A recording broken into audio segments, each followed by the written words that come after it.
السلام عليكم ورحمة الله تعالى وبركاته.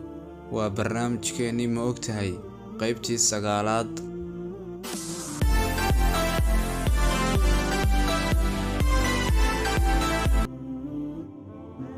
ma ogtahay in Cumar bin Khadaab Allah ka raali noqdo uu dhintay sanadkii 23aad ee Hijriga.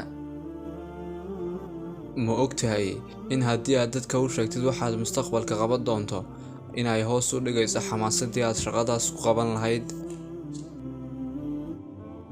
ma ogtahay in magaca hasha geela marka aanay dhalin la yiraahdo abeer, hasha neef walbaaba joqana loo yaqaano hebed, hasha ogol neefka ay dhashay oo qurana loo yaqaano toojo.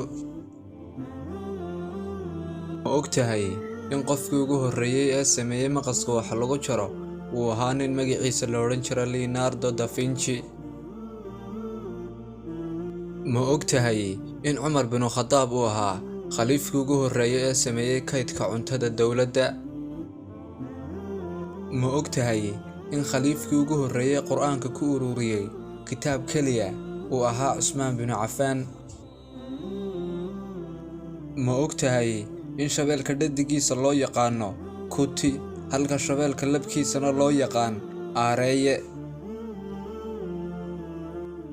ma ogtahay in kulaylka oogada cadceeddu uu yahay 6000 digrii Celsius halka kulaylka ubuucda hoose ee dhulkuna ay ka tahay 5700 digrii Celsius.